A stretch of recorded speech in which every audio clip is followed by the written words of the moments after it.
April 30th. We drove up to the lot to check on the soil to see if it was dry enough to start digging, and it is. It's dry. It's quite dry.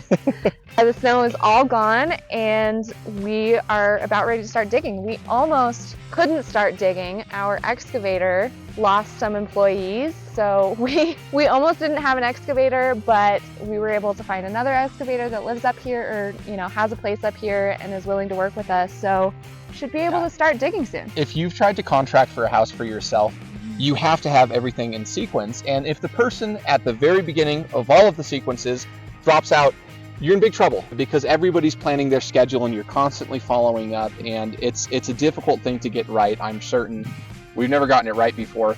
We almost got it wrong for the first time though, because I got a call. He's a great guy, but he lost 4 employees and he just wasn't going to be able to get up here for like a month. And that messed up the whole thing, because it's dry now, it's just getting warm. But if we're unable to get this thing up, windows in, all the ice cladding and dried in by October, we're going to damage building materials and it could be a catastrophe. So very, very luckily, we found another person who can come up here and help us in the next few weeks. So the next post may be of a hole being dug. Yeah. Right here.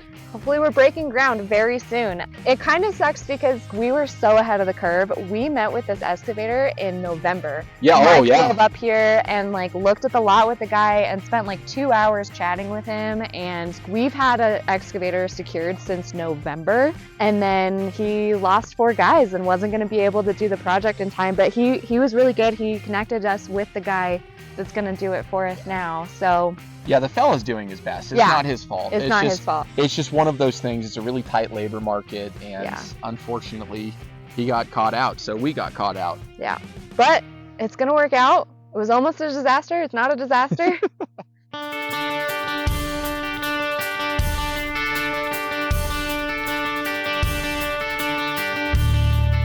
This is your first time seeing the lot not covered in snow, and as you can see, it is covered in vegetation. We have tons of bushes and a lot of sage, actually. This is densely covered, poke you through your jeans, tear your pants.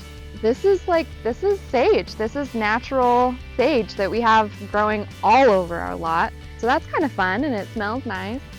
But they're gonna have to tear out a lot of sage bushes to start this excavation. Which is unfortunate. We're going to try and leave as much intact as possible, because it's good for the local wildlife, it's good for drainage and just water control. But a lot of it is going to have to go. There's going to be a road right through here, basically, where there's a tree off to your left, extending all the way up through the top of the lot. So there's quite a bit for these guys to do. I'm excited to, like the little boy wants to see the tractor dig the hole. And I'm no different, if we're honest, because I want to see it too. So excited to start digging. Yes. We want to see the hole, and we want to, when they do start digging, we want to bring up a camera and get some video of that, because we think it's going to be pretty fun to watch. Very exciting though. Things are happening. We close on our loan this week. Yes. We then will be able to begin excavating. Once that's done, we can come up here and be here full time. We may have found a little trailer today that we might be living in for the next 2 years. We went and looked at a trailer today. If that works out, we'll be excited to show you, but it's still in the works for now. Yeah.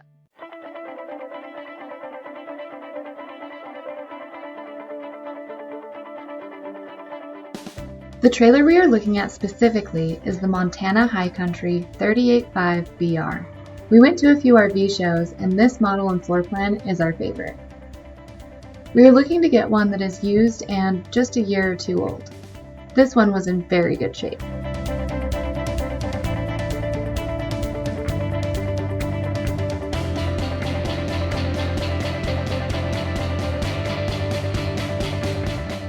The reason we want this floor plan specifically is for the mid-room that we can use as an office. It's a pretty unique feature and not many have them. The rest of the trailer is pretty standard. It has a decent bedroom with washer and dryer hookups. It's 40 feet long, so about as large as you can get in a trailer, since we'll be living in it for at least a year and a half. The bathroom in all of these are pretty small, and the showers are tight for a 6-foot tall man, but we'll make it work.